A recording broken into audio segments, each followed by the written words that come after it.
Vamos a analizar otro caso horrible con ustedes. Laffy Roacha nació el 4 de mayo de 1975 de sus padres. Sharon y Dennis, sus padres, se divorciaron cuando Laffy y su hermano mayor, Brent, eran todavía pequeños. Le presentaron a su padrastro Ron, quien desempeñaría un papel importante en su vida. Ron, un granjero lechero, se convirtió en una figura importante en su vida. Figura paterna para Laffy y la ayudó a criarla cuando era niña. Laffy irradiaba una personalidad alegre y extrovertida. Era conocida por su sonrisa contagiosa y su naturaleza burbujeante, siempre deseosa de entablar conversaciones. Su naturaleza habladora la convirtió en una buscadora de atención natural y Laffy prosperó en situaciones sociales al crecer con un padrastro que era granjero lechero. Laffy tenía una estrecha conexión con el aire libre. Pasaba mucho tiempo explorando y disfrutando de la belleza natural que la rodeaba. Uno de sus pasatiempos favoritos era la jardinería con su madre. Esta actividad compartida se convirtió en una fuente de alegría y satisfacción para ambos. El amor de Laffy por la jardinería eventualmente se extendería.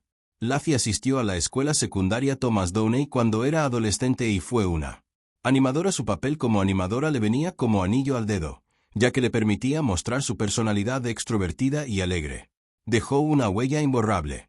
La impresión que causó en la escuela convertirse en la animadora ideal. Después de graduarse de la escuela secundaria, Laffy continuó su educación asistiendo a California.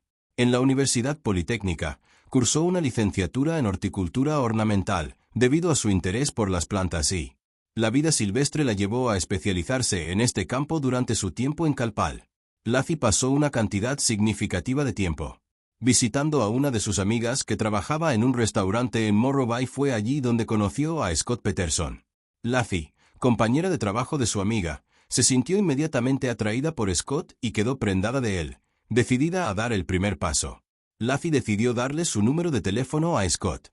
Scott no perdió el tiempo en ponerse en contacto con Laffy.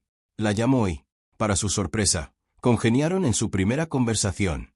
Después de mucha anticipación, Scott invitó a Laffy a salir. La primera cita de Laffy y Scott fue un viaje de pesca en alta mar.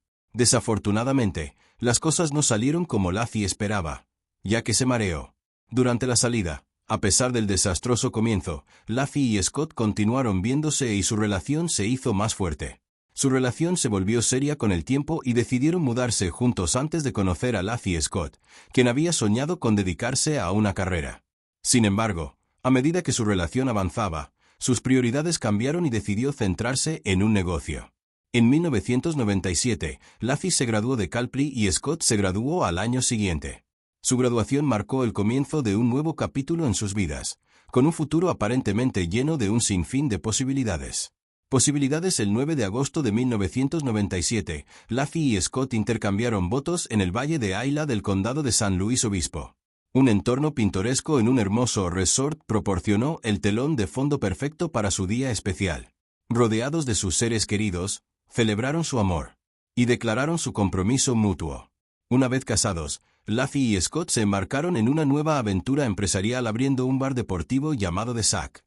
En San Luis Obispo, California, inicialmente el negocio iba lento en la cabaña, pero con el tiempo la pareja comenzó a ver un aumento constante de clientes. Los fines de semana a menudo estaban llenos de clientes en 2000 después de varios años.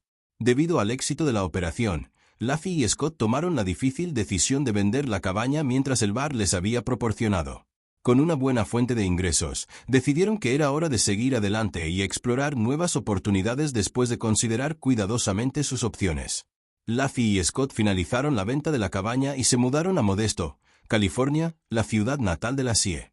Compró una casa de 3 habitaciones y 2 baños en un barrio de lujo en octubre de 2000 después de que Laffy y Scott se mudaran a Modesto, California. Ella tomó un trabajo de medio tiempo.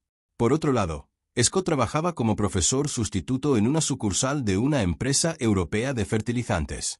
Y su dedicada esposa Laffy dedicó su tiempo y esfuerzos para ser la mejor pareja posible para Scott, en la que sobresalió. Cocinar, limpiar y ser atentos, asegurándose de que su hogar siempre fuera cálido y acogedor. En 2002 la pareja recibió noticias emocionantes. Estaban esperando un bebé y la fecha prevista de parto era el 10 de febrero. En 2023, al enterarse del sexo del bebé, anunciaron con entusiasmo que Laffy y Scott esperaban un niño. Finalmente se decidieron por el nombre Connor para su pequeño tesoro el 24 de diciembre de 2002. Scott afirmó que lo dejó la casa para pescar en Berkeley Marina a las 9:30 de la mañana. Según Scott, Laffey tenía un día ajetreado por delante cuando él la dejó. Estaba viendo el programa de entrevistas de Martha Stewart preparándose para limpiar el piso, hornear galletas navideñas y llevar a pasear a su Golden Retriever Mackenzie. Sin embargo, uno de los vecinos de Laffey y Scott descubrió a McCain afuera de su casa alrededor de las 10:30 de la mañana. El vecino entonces acompañó a Mackenzie de regreso a la casa de Laffey y Scott y la dejó en el patio trasero cuando Scott regresó de pescar. Por la tarde afirmó que la casa estaba vacía. Mackenzie estaba en el patio, pero Laffey no estaba por ningún lado. Su coche seguía allí. Scott, que estaba estacionado en la entrada de la casa, dijo que después de llegar a casa se duchó y lavó su ropa, la cual, según él, se había ensuciado y mojado después de pescar. Al salir de la ducha en Nochebuena, notó que Laffey no estaba por ningún lado. Cada vez más preocupado, decidió contactar a la madre de Laffey. Desafortunadamente, ni el padrastro Sharon ni Ron habían tenido noticias de ella en todo el día, lo que los tenía preocupados. Sobre su seguridad a medida que pasaba el tiempo y Laffey seguía desaparecida, Scott y Sharon decidieron denunciar su desaparición a la policía. Alrededor de las 6 de la tarde, enfatizó la policía lo crucial que era encontrar a Laffey, ya que tenía 7 meses. Embarazada de su bebé Connor, la policía estaba interrogando a Scott sobre lo que hizo y dónde estaba el día. Según Scott, su esposa desapareció y él fue a pescar al Berkeley Marino, ubicado aproximadamente a 90 millas de su casa. La casa de Laffey en Modesto. Sin embargo, la policía diría más tarde que desde el comienzo de su investigación habían sospechado de juego sucio en Laffey. Desaparición. A pesar de esto, durante las primeras horas después de que Scott y Sharon presentaron un informe de persona desaparecida a la policía, no trataron el caso de Laffey como sospechoso mientras continuaba la búsqueda de Laffey. La familia de Laffey defendió a Scott ante el público. En el mundo, Scott y Laffey parecían una pareja ideal, lo que hacía inimaginable que alguien lo considerara capaz de. Sin embargo, a medida que avanzaba la investigación sobre la desaparición de Laffey, la policía se volvió cada vez más propensa a dañar a su esposa embarazada. Sospechando de Scott casi un mes después de la desaparición de Laffey, la policía hizo un descubrimiento impactante sobre Scott. Peterson, a través de su investigación, descubrieron que había tenido 2 aventuras extramatrimoniales y también había tenido una relación a largo plazo con una mujer llamada Amber Free mientras estaba casado con Laffey. Amber Free acudió a la policía. Cuando los contactó el 30 de diciembre de 2002, reveló que había estado teniendo una aventura con Scott después de descubrir que él era un Amber, persona de interés en la desaparición de su esposa, informó a la policía que había conocido a Scott por primera vez en noviembre 30 de 2002 y tenía la impresión de que estaba soltero. Sin embargo, solo 2 semanas antes, Laffey desapareció. Scott le dijo a Amber que era viudo y que esta Navidad sería la primera temporada festiva sin su esposa. Al escuchar esta impactante información de Amber, la policía comenzó a preguntarse si era una indicación de que Scott ya había hecho la decisión de asesinar a su esposa embarazada en un intento por reunir pruebas contra Scott. La policía le pidió que hablara. La policía le dijo que su objetivo era obtener una posible confesión por teléfono mientras Vin grababa. La familia de Laffey sobre los asuntos de Scott. Según la madre de Sharon Laffey, fue cuando la policía le mostró una foto de Scott y Amber juntos que ella finalmente se dio cuenta de que Scott era culpable de matar a Laffey varios días después de que la familia de Laffey se enterara de Scott. Asuntos extramaritales anunciaron que ya no lo apoyarían durante el tiempo en que Laffey desapareció. La búsqueda para ella fue un proceso extenso que involucró diversos recursos: helicópteros, policía a caballo, unidades caninas, bicicletas y agua. Se utilizaron unidades de rescate en balsas para ayudar a localizar a la mujer embarazada desaparecida, con la participación no solo de la policía sino también de los seres queridos de Laffey. Muchos voluntarios hicieron que la búsqueda de ella fuera aún más exhaustiva. Más de 900 personas se presentaron durante los 2 primeros días. En una rueda de prensa, uno de los agentes de policía que trabajaba en el caso de Laffey expresó dudas de que Laffey hubiera salido de su casa el 1 de diciembre. La desaparición de Laffey el 24 de febrero de 2002, por voluntad propia, se convirtió en una sensación mediática. Y la historia de una hermosa y devota esposa e hija desaparecidas de su casa en Nochebuena cautivó a los tabloides, centrando la atención en el caso de Laffey. La situación se intensificó a medida que el público buscaba respuestas y especulaba sobre su desaparición después de que Laci Peterson se marchara. Desaparecida el 24 de diciembre de 2002, se ofreció inicialmente una recompensa de $25 por cualquier información que condujera a su paradero seguro. Sin embargo, a medida que pasaba el tiempo y no se obtenían resultados, la cantidad se incrementó a $500,000 en un esfuerzo por crear conciencia y recopilar información. Los carteles de Laci se exhibieron prominentemente en Modesto, California, uno de los amigos de Laci. Los maridos crearon un sitio web para ayudar a difundir la noticia varios meses después de que Laci Peterson desapareciera. Una pareja, el 13 de abril de 2003, mientras paseaban a su perro, se encontraron con un descubrimiento espeluznante en una zona pantanosa de la bahía de San Francisco. En el Parque Regional Costero Point Isabel de Richmond descubrieron el cuerpo en descomposición de un bebé varón.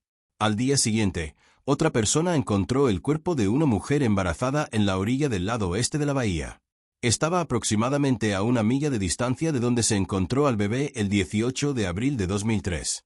Las pruebas de ADN confirmaron que los cuerpos. Se descubrió que efectivamente eran Laci y su hijo nonato Connor. Laci y Connor fueron enterrados en el cementerio Wood.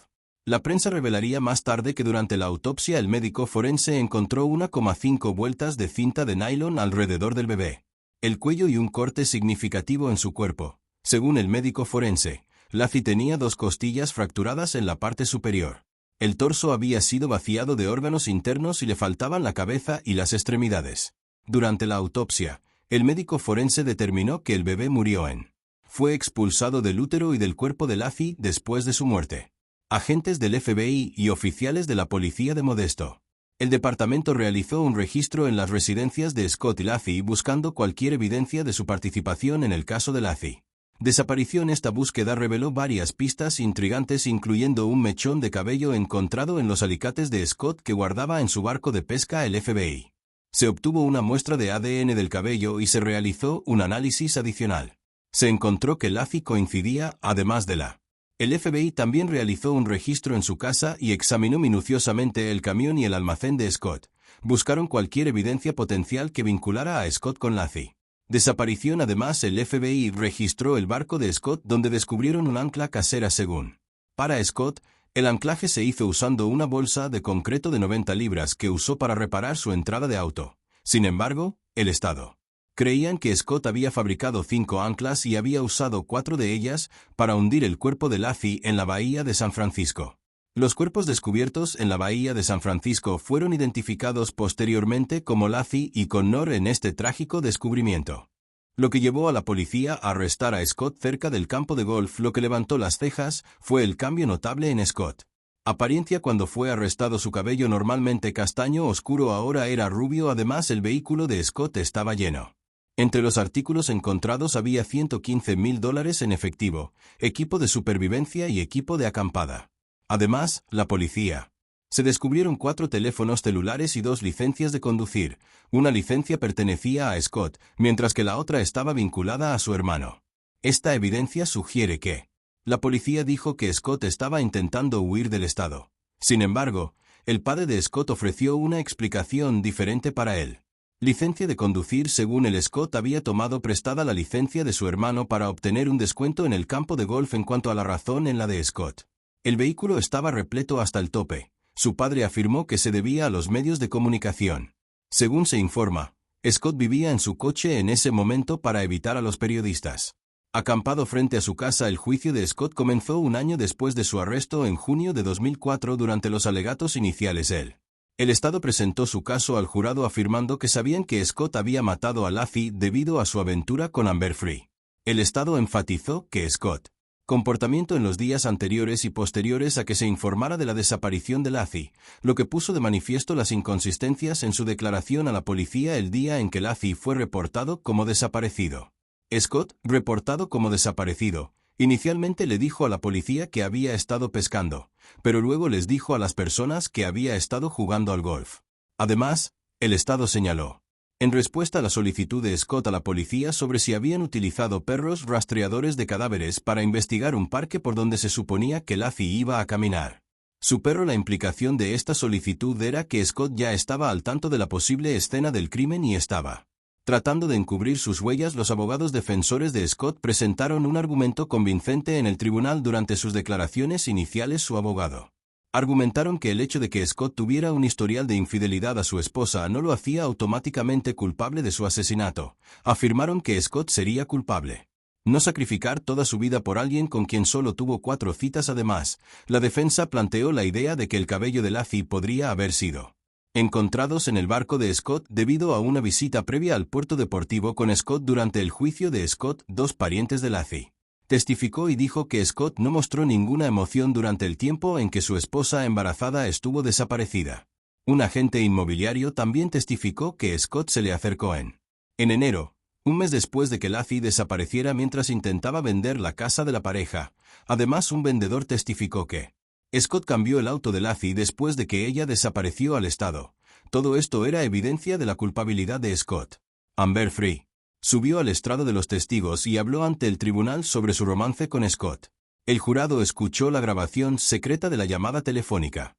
Llamadas entre Amber y Scott, incluyendo una grabada después de que Laci desapareciera en la que Scott afirmó falsamente que estaba en París cuando en realidad asistía a una vigilia por su esposa desaparecida. Durante el juicio, un hidrólogo y un experto en las mareas de la bahía de San Francisco testificaron que el cuerpo de Laci podría haber sido arrojado en el área donde Scott le dijo a la policía que estaba pescando el día que Laci desapareció. La defensa en el caso de asesinato de Scott argumentó que había una falta de evidencia creíble que lo vinculara con el crimen, que sostuvo que alguien había secuestrado a Laci en la Nochebuena de 2002 y la había mantenido cautiva hasta que dio a luz a Connor.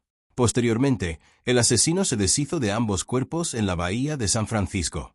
Su abogado argumentó que no había pruebas que vincularan a Scott con el crimen directamente y que otros posibles sospechosos podrían haber sido responsables. Durante el juicio de Scott, se retiró a un miembro del jurado y reemplazado por un jurado suplente debido a mala conducta. El jurado despedido había realizado una investigación independiente sobre el tema, caso que es una violación de los procedimientos legales. Además de que el jurado fue removido, el presidente también solicitó su solicitud de ser apartado del caso fue tomada en serio y se decidió que su destitución era necesaria para mantener en un juicio justo e imparcial.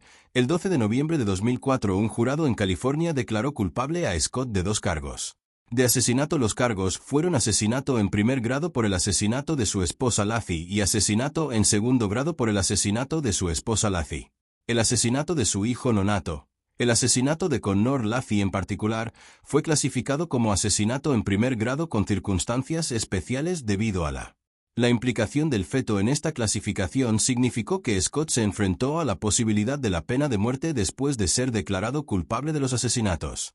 La fase de sentencia de su juicio comenzó. Esta fase del juicio se centró en determinar el castigo apropiado para los delitos. Durante esta fase, el jurado tuvo que considerar varios factores, incluidos los antecedentes penales de Scott y las circunstancias agravantes. Debido a circunstancias atenuantes, el jurado decidió por unanimidad que Scott debía ser condenado a muerte tras el veredicto del jurado. El juez revisó las pruebas y confirmó la decisión del jurado.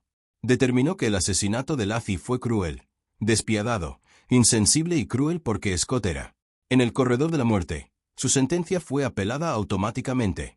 En consecuencia, su caso fue escuchado por la Corte Suprema de California en junio. En 2020, los abogados defensores de Scott presentaron varios argumentos durante la apelación.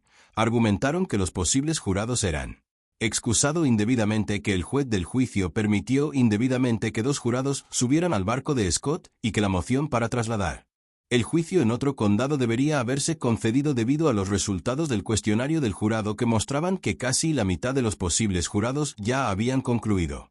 Scott fue declarado culpable antes del juicio. Sin embargo, el Estado afirmó que no había pruebas de que un miembro del jurado hubiera sido despedido indebidamente y que no existían pruebas creíbles.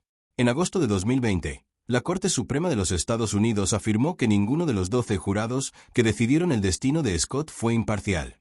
El tribunal confirmó la condena del recluso Scott, condenado a muerte, pero anuló su sentencia de muerte al año siguiente. Como resultado de esta decisión, ordenó que Scott fuera condenado nuevamente a cadena perpetua sin posibilidad de libertad condicional. Scott fue trasladado de la prisión estatal de San Kenton, donde había estado en el corredor de la muerte, a la prisión estatal de Mule Creek en Yoni, California. Este traslado se realizó en De conformidad con la orden del juez del 1 de abril de 2004, el presidente George W. Bush firmó la ley sobre las víctimas no nacidas de la violencia. La ley se promulgó durante la ceremonia de firma. La madre y el padrastro de Laci estuvieron presentes junto al presidente Bush mientras presenciaban la entrada en vigor de esta legislación, también conocida como la Ley de Laci y Connor, destinado a brindar protección legal a los niños no nacidos en casos de violencia cometida contra sus madres, la UBA. Se reconoció que un niño no nacido tiene una existencia legal separada de su madre, por lo que dañarlo o matarlo es un delito. El feto, mientras se comete un delito contra una mujer embarazada, reconoció que un feto debe ser considerado víctima de violencia, merecedores de los mismos derechos y protecciones que cualquier otra persona.